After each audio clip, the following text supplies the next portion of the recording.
Hello everyone, welcome to GS Education Classes. My name is Geeta. उम्मीद करती हूँ कि आप सब लोग जो है बहुत ही बढ़िया होंगे और अपनी जो तैयारी है एक बेहतर तरीके से कर रहे होंगे। हम लोग डिस्कस कर रहे थे क्लास 7th की एनसीईआरटी की बुक ज्योग्राफी में चैप्टर 5। ठीक है, इससे पहले ऑलरेडी मैं जो क्लास 7th की ज्योग्राफी का 4 चैप्टर कंप्लीट करवा चुकी हूँ। क्लास 6 हमारी कंप्लीट हो चुकी है। क्लास 7th में 1-2 चैप्टर और रह रहे हैं, उसके बाद जो है हम 8th क्लास की ज्योग्राफी स्टार्ट करेंगे।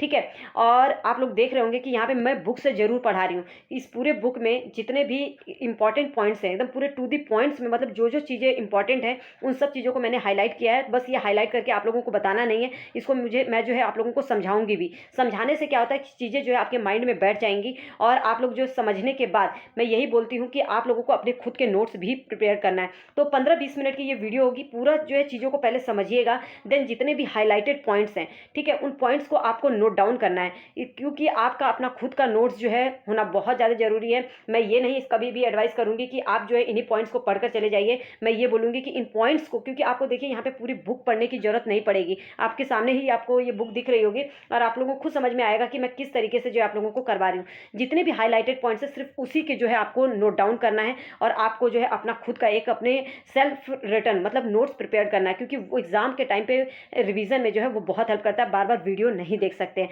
लेकिन समझने के लिए वीडियो जरूर देखिएगा, मैं यही कहूँगी, क्योंकि जब तक चीज़ें क्लियर नहीं होंगी तब तक कोई फायदा नहीं होगा। और अगर आप एसएसटी में एक अच्छा स्कोर करना चाहते हैं तो जरूरी है कि आप एनसीईआरटी को ही फॉलो करें।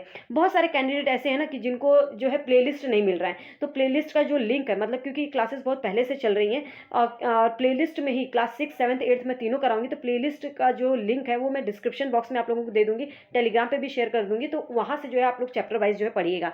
चलिए स्टार्ट करते हैं। जल, देखिए जल से पहले मेरे कुछ क्वेश्चंस हैं जो आप उस पर जो है सोचिएगा, कि क्योंकि ये सोचना बहुत ज़रूरी है। अगर आप पानी गर्म कर रहे हैं, एक पतीले में पानी गर्म कर रहे हैं, तो गर्म होते होते पानी जो है आप देखेंगे पानी कम होने लगता है, तो वो पानी कहाँ जाता है? वो भाप बनने लगता है, वो पानी जाता कहाँ पर है? या तो आप यूँ बोले कि एक गड्ढे में पानी है और बहुत तेज़ गर्मी है और बहुत तेज़ धूप भी है, उस धूप के कारण जो है ये तालाब मतलब कि ये जो गड्ढा है वो सूखने लगता है, इसका पानी जो है खत्म हो जाता है, तो वो कहाँ जाता है?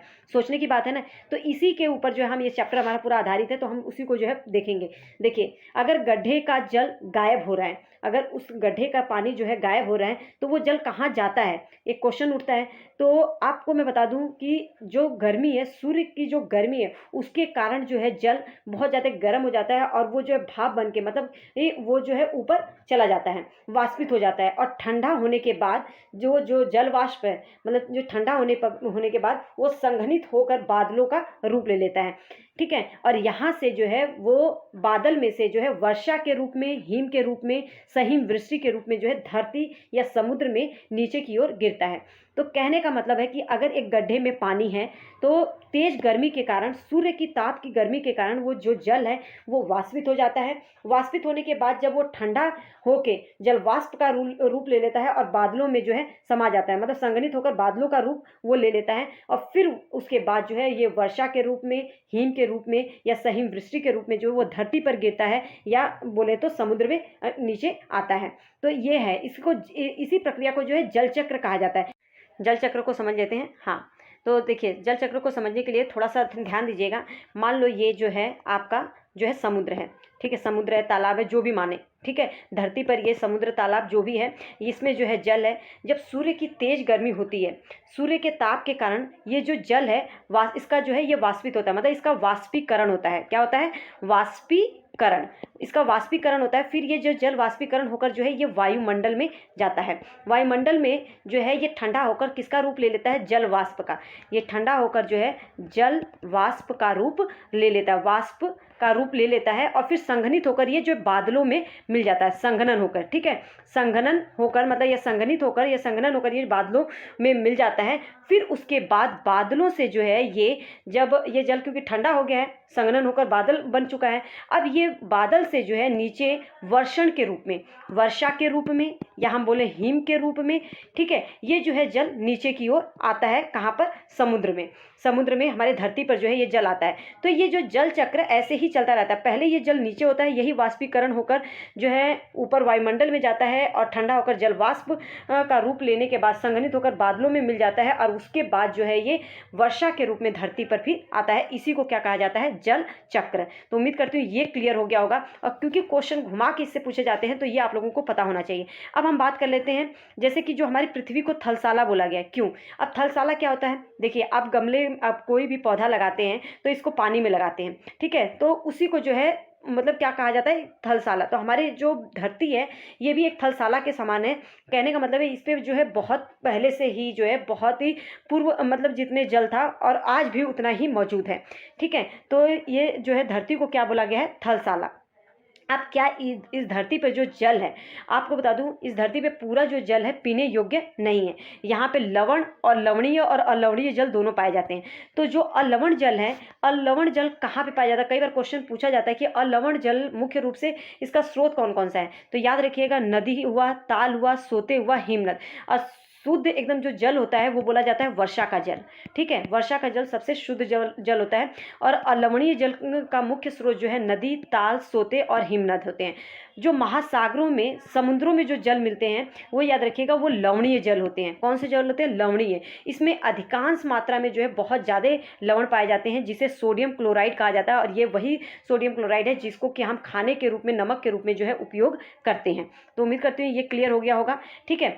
अब हम आगे बात कर लेते हैं। आगे इस मैप से जो है बहुत ज़्यादा क्वेश्चन आते हैं, इसको भी हम देख लेते हैं। देखिए, इस मैप से यहाँ से स्टार्ट करते हैं। एक मिनट। देखिए, यहाँ पे आपको ग्रेट बियर झील दिख रहा होगा, स्लेव झील दिख रहा होगा, यहाँ पे विनिपिग झील दिख रहा होगा, सुपीरियर, ह्यूरॉन। एक क्वेश्चन आता है ग्रेट लेक झील, ठीक है। ग्रेट लेक कौन सा है? ग्रेट लेक के अंदर कितने झील आती हैं? तो याद रखिएगा, ग्रेट लेक के अंतर्गत जो है ग्रेट, ठीक है, ग्रेट लेक जो है इसके अंतर्गत जो है 5 झीलें आती हैं। कौन कौन सी आती हैं? ये कई बार क्वेश्चन पूछा गया है और आपको जो है ये पता होना चाहिए। सुपीरियर झील, सुपीरियर झील होता है, याद रखिएगा, ये लिख भी लीजिएगा। सुपीरियर, इरी झील, आप झील लगा लेना। मिशिगन, ठीक है, मिशिगन होता है। फिर हिरॉन होता है, हिरॉन। और एक आता है ओंटारियो, ठीक है, यहाँ पे लिख लेना, ओंटारियो, ठीक है। तो ये ग्रेट जो झील पाया जाता है, जो ग्रेट झील बोला जाता है, वो उसके अंतर्गत सुपीरियर झील, आपका ग्रेट लेक के अंतर्गत superior, eri, Michigan, heron, Ontario. और ये इसी का यही जो है ये ऑर्डर है। तो इसी ऑर्डर में जो है आप लोग ये जो है याद कीजिएगा। और आप लोगों को बता दूं, जो ग्रेट लेक है ये कनाडा और यूएसए के बीच में जो है पूर्वी भागों में जो है ये जो सीमा बनाता है।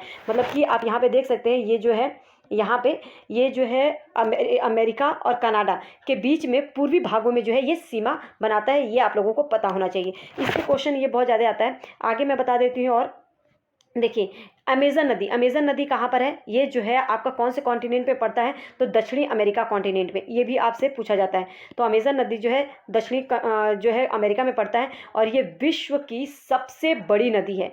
क्या है? विश्व की सबसे बड़ी नदी है। देखिए, एक नदी बड़ी होती है और एक होती है लंबी। तो जो नील नदी है वो लंबी नदी है, लेकिन बड़ा अगर पूछा जाए तो वो है हमारा अमेजन नदी, ठीक है। आगे देखते हैं।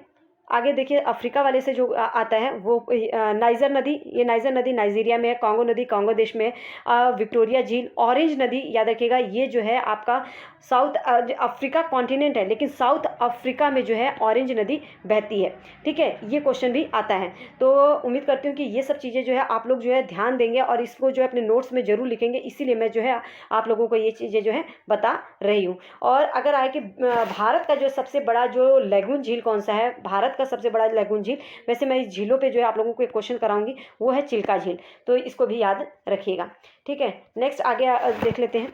और हाँ, डार्लिंग नदी पूछें तो ये याद रखिएगा, डार्लिंग नदी जो है वो ऑस्ट्रेलिया में है, ठीक है। ऑस्ट्रेलिया में जो है डार्लिंग नदी है। होंगही नदी जो है ये आपका जो है चीन में पड़ता है, मतलब कि एशिया वाले भाग में, ठीक है।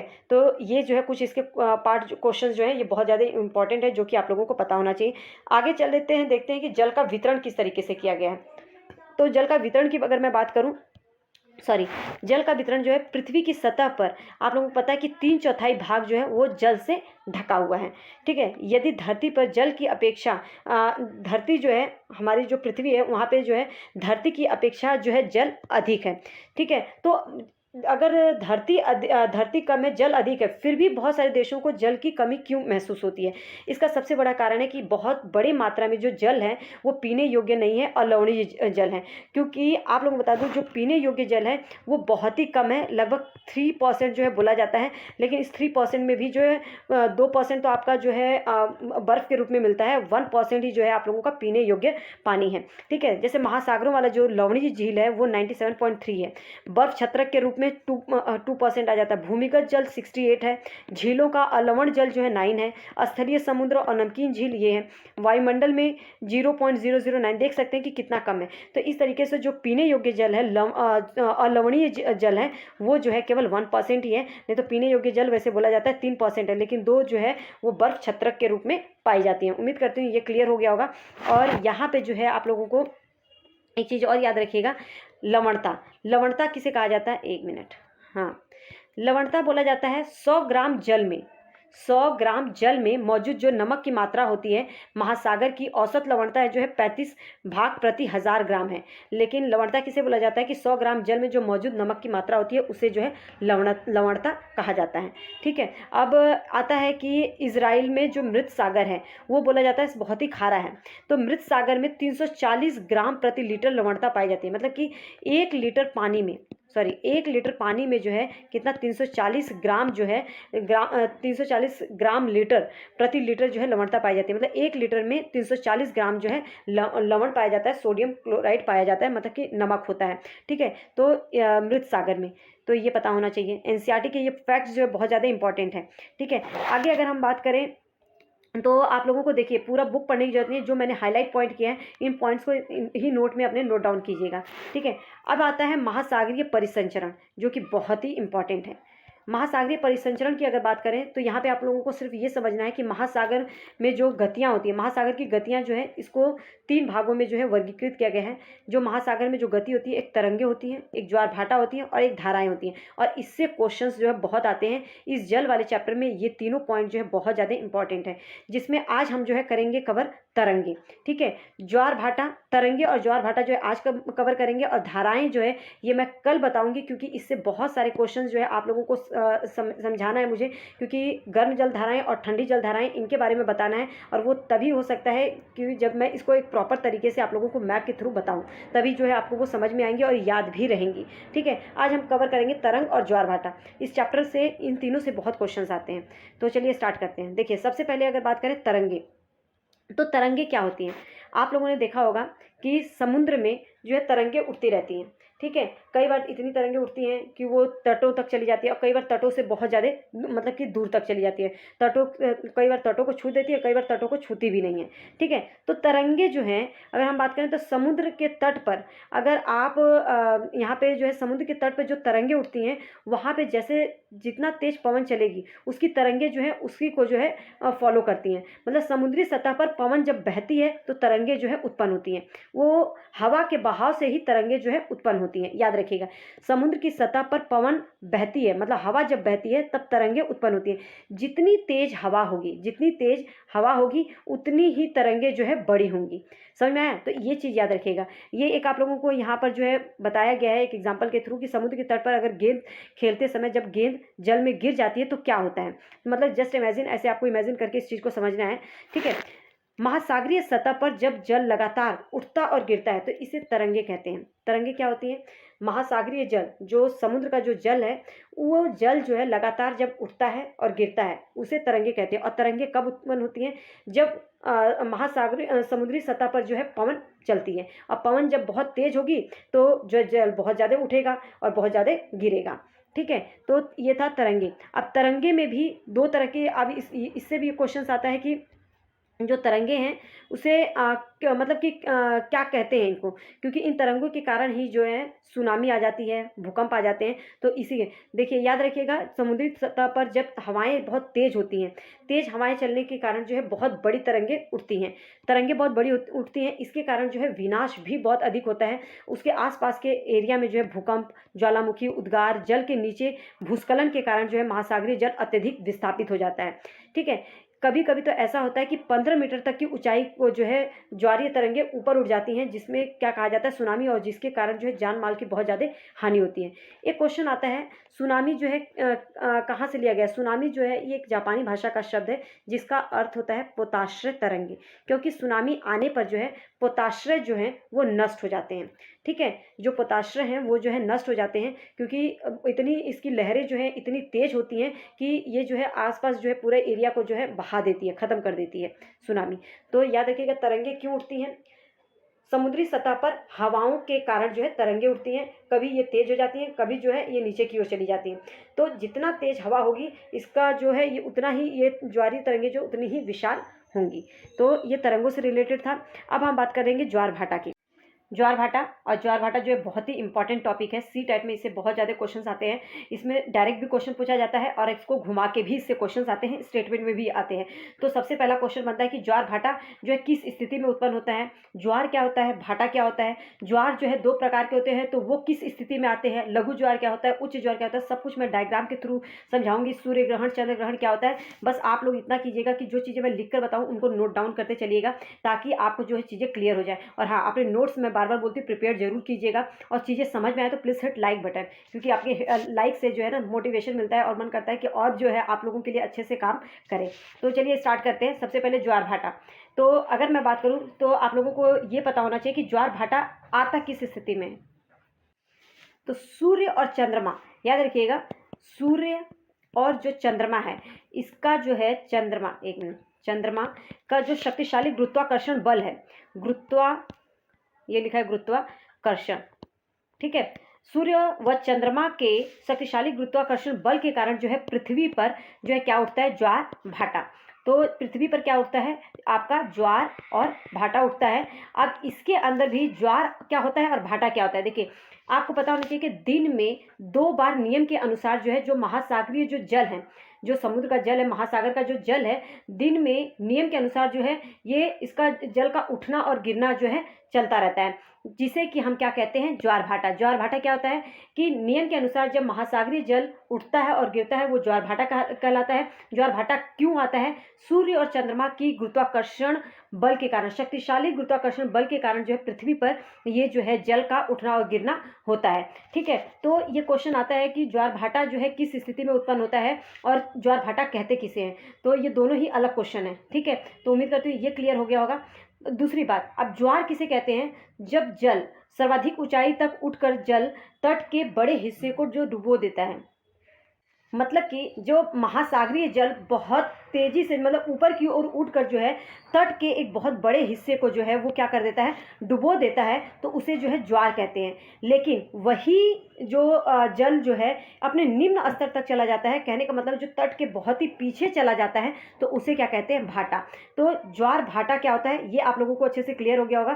देखिए, ज्वार का मतलब है जब जल जो है बहुत ऊंचाई तक उठकर तट के एक बड़े हिस्से को डुबो देता है, तो उसे ज्वार कहते हैं। और जो भाटा होता है वो जल जब अपने निम्न स्तर तक आ जाता है, मतलब तट के बहुत पीछे चला जाता है, तो उसे क्या कहते हैं? भाटा, ठीक है। अब यहाँ पे ये ज्वार भाटा तो क्लियर हो गया, लेकिन ज्वार भाटा में भी जो ज्वार है 2 तरह के ज्वार होते हैं, एक लघु ज्वार होता है, एक उच्च ज्वार होता है। तो लघु ज्वार कब आता है, उच्च ज्वार कब आता है, बृहद ज्वार कब आता है, इसको भी हम जो है डायग्राम के थ्रू पूरा समझेंगे, ठीक है। तो सबसे पहले आप लोगों को जो चीज़ें मैं बता रही हूँ वो समझिए, फिर उसके बाद जो मैं आप लोगों को खुद जो है लिख कर कुछ चीज़ें बताऊंगी, उसको आपको नोट डाउन करना है। तो देखिए, पृथ्वी पर, एक मिनट पेन ले लेते हैं, जब पृथ्वी का जो जल है चंद्रमा के निकट होता है, क्या किसकी बात करें? पृथ्वी के जल की। जब पृथ्वी का जो जल है वो चंद्रमा के जब निकट होता है, उस समय चंद्रमा के गुरुत्वाकर्षण बल जो है, बल से जल जो है अभिकर्षित होता है, ठीक है, उसकी ओर जाता है, जिसके कारण जो है क्या आता है? उच्च ज्वार आता है, ठीक है, उच्च ज्वार आता है। और ये उच्च ज्वार जो है हमेशा पूर्णिमा और अमावस्या के दिन आता है, ठीक है। अगर मैं आप लोगों को समझाऊं तो आप लोग यहाँ पे देखिएगा, एक चीज़ मैं आप लोगों को क्लियर कर देती हूँ, एक मिनट। हाँ, जो उच्च ज्वार होता है, उच्च ज्वार कब आता है? ये जो है ज़्यादातर जो है पूर्णिमा और अमावस्या को आता है। सबसे पहली बात तो आप लोगों को ये याद रखना होगा कि जो उच्च ज्वार की जो घटना घटती है, जब सूर्य, चंद्रमा, पृथ्वी तीनों एक सीधी रेखा में होते हैं, चाहे वो सूर्य चंद्रमा पृथ्वी हो, चाहे सूर्य पृथ्वी और चंद्रमा हो। जब ये तीनों एक स्थिति में होते हैं तो उस समय जो है बृहद ज्वार की घटना घटती है, मतलब उच्च ज्वार की घटना घटती है। लेकिन अब इसके अंदर भी आपका तो एक पॉइंट ये बन गया कि जब सूर्य चंद्रमा पृथ्वी तीनों एक सीधी रेखा में हो, सूर्य पृथ्वी चंद्रमा दोनों तरीके से बोल सकते हैं, तीनों एक सीधी रेखा में हो तो उच्च ज्वार की घटना घटती है। इसको हम ऐसे भी बोलते हैं कि जो उच्च ज्वार है ये जो है आपका सूर्य ग्रहण और चंद्र ग्रहण के समय आता है। एक मिनट वेट, हाँ इसको सही से लिख देते हैं ताकि याद रहे। जो उच्च ज्वार की घटना है वो सूर्य ग्रहण, एक मिनट कुछ गड़बड़ हो रहा है पेन के साथ, एक मिनट, हाँ देखिए सूर्य ग्रहण, कई बार जो है ये इलेक्ट्रॉनिक पेन है तो इनका प्रॉब्लम हो जाता है। जो बृहद ज्वार की घटना घटती है वो सूर्य ग्रहण और चंद्र ग्रहण के समय घटती है। अब इसको एक और भाषा में हम बोल सकते हैं कि जो बृहद ज्वार आता है, बृहद ज्वार की घटना ये पूर्णिमा और अमावस्या को घटती है। तो ये तीनों चीज़ें याद रखना। उच्च ज्वार की घटना कब घटती है? जब सूर्य चंद्रमा पृथ्वी या सूर्य पृथ्वी चंद्रमा तीनों एक सीधी रेखा में होते हैं तो उच्च ज्वार आता है। उच्च ज्वार सूर्य ग्रहण और चंद्र ग्रहण के समय होता है। और दूसरे भाषा में बोले तो ये पूर्णिमा और अमावस्या के दिन जो है बृहद ज्वार आता है। कहने का मतलब है ये महीने में जो है ये 2 बार उठता है। कौन सा? उच्च ज्वार। अब एक क्वेश्चन आता है आप लोगों के सीटेट में कि सूर्य ग्रहण कब होता है और चंद्र ग्रहण कब होता है। तो इसको जो है आप लोगों को मैं क्लियर कर देती हूँ। पहले देखिए, जब सूर्य और पृथ्वी के बीच में आपका चंद्रमा आ जाता है, तो याद रखिएगा सूर्य और पृथ्वी के बीच में जब चंद्रमा आ जाता है तो इस समय जो है सूर्य ग्रहण की घटना घटती है। किसकी घटना घटती है? सूर्य ग्रहण की। क्योंकि सूर्य की जो रोशनी है चंद्रमा के कारण वो पृथ्वी तक नहीं पहुंच पाती है, इसकी छाया पहुंचती है। ठीक है, तो यहाँ पे जो सूर्य ग्रहण होता है। चंद्र ग्रहण कब होता है? जब सूर्य और चंद्रमा के बीच, देखिए ये सूर्य है, सूर्य और आपके चंद्रमा के बीच जो है अर्थ आ जाता है, मतलब पृथ्वी आ जाती है, तब तो जो है ये चंद्र ग्रहण की घटना घटती है। और ये कई बार जो है क्वेश्चन पूछा गया है और बच्चे जो है यहाँ पे कंफ्यूज होते हैं, तो आप लोग कंफ्यूज मत होइएगा। उम्मीद करती हूँ कि ये क्लियर हो गया होगा। ये तो बात थी उच्च ज्वार की, बृहद ज्वार की। ठीक है, अब हम बात करते हैं लघु ज्वार। अगर मैं लघु ज्वार की बात करूँ तो लघु ज्वार आप लोगों को याद रखिएगा। पहले हम टॉपिक पे चलते हैं, आप लोगों को यहाँ से कुछ चीज़ें मैं पहले बता देती हूँ। देखिए जो लघु ज्वार है, एक मिनट, हाँ वेट फॉर फ्यू मिनट्स। हाँ, जो लघु ज्वार की घटना है, अब यहाँ पे देख सकते हैं ये, हाँ कहाँ गया, हाँ ये तो हमारा हो गया। लेकिन जब चांद अपने प्रथम और अंतिम चतुर्थांश पर होता है तो चांद और सूर्य का गुरुत्वाकर्षण बल विपरीत दिशा में महासागरीय जल पे पड़ता है, तो निम्न ज्वार आता है। ऐसे ज्वार को लघु ज्वार या लघु ज्वार भाटा कहते हैं। अब इसके अंदर जो है आप लोगों को मैं कुछ डायग्राम के थ्रू समझाती हूँ, तभी जो है चीज़ें क्लियर होंगी। देखिए आप यहाँ पे देख सकते हैं, यहाँ पे आप लोगों को दिख रहा होगा ये सूर्य है, ये पृथ्वी है और ये चंद्रमा है। ठीक है, इस अवस्था को जो है क्या कहते हैं? समकोणीय अवस्था कहते हैं। क्या कहते हैं? समकोणीय अवस्था। समकोणीय अवस्था में जो है याद रखिएगा, कई बार क्वेश्चन पूछा जाता है कि लघु ज्वार भाटा की घटना कब घटती है, तो ये समकोणीय अवस्था में घटती है। और ये भी जो है महीने में, लघु ज्वार जो है महीने में कितने बार आता है, तो याद रखिएगा ये भी महीने में 2 बार जो है लघु ज्वार आता है। ठीक है, महीने के पहले, बोला था ना प्रथम और चतुर्थांश, तो वही है कि महीने के पहले हफ्ते में, पहले हफ्ते में, एक मिनट, ये हफ्ता, पहले हफ्ते में और चौथे हफ्ते में जो है ये जो है घटना घटती है। मतलब पहले हफ्ते और चौथे हफ्ते में जो है आपको जो है लघु ज्वार देखने को मिलता है। कहें या तो लिख लीजिएगा कृष्ण पक्ष के 7वें दिन और कृष्ण पक्ष के 7वें दिन या शुक्ल पक्ष के 8वें दिन।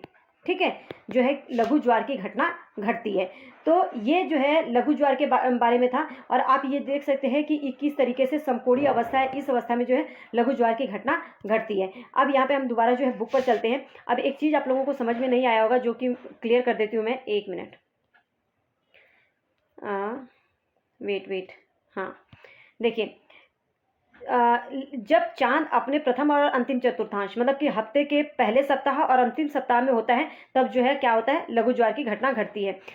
तो चांद एवं सूर्य का जो गुरुत्वाकर्षण बल है, चांद और सूर्य का गुरुत्वाकर्षण बल, क्योंकि ये सूरज हुआ और यहाँ पे आपका अर्थ हुआ और यहाँ पे जो है आपका मून होता है, तो सूरज और चांद का जो गुरुत्वाकर्षण बल होता है ये जब विपरीत दिशाओं में महासागरीय बल पे पड़ता है, महासागरीय अर्थ पे महासागरीय है, जो विपरीत दिशाओं में जो है महासागरीय जल पे पड़ता है, तो इस समय पे जो है लघु ज्वार आता है, निम्न ज्वार की घटना घटती है। इसे जो है क्या कहते हैं, लघु ज्वार कहते हैं। उम्मीद करती हूँ कि ये क्लियर हो गया होगा। अगर आप लोगों को लगता है कुछ इसमें डाउट है तो मैं दोबारा से इसे समझा दूंगी, क्योंकि इससे क्वेश्चंस बहुत आते हैं। कमेंट सेक्शन में जरूर बताइएगा कि समझ में आया या नहीं और कैसा लगा आप लोगों को। और दूसरी बात, अगर कोई सजेशन है तो वो भी दे सकते हैं, मैं जरूर उस पर काम करूँगी ताकि ज़्यादा बेटर से बेटर जो है आप लोगों को मटेरियल प्रोवाइड कर सकूँ और आप लोगों की हेल्प कर पाऊँ। ठीक है, तो आगे चलते हैं। देखिए उच्च ज्वार का, अब इससे कोई क्वेश्चंस आप लोगों के थोड़े बनते हैं, कई बार जो है एक सिचुएशन दे दी जाती है, उससे भी क्वेश्चंस आ जाते हैं। देखिए उच्च ज्वार जो है, उच्च ज्वार किस चीज़ में हेल्प करता है? उच्च ज्वार जो है नौ संचालन,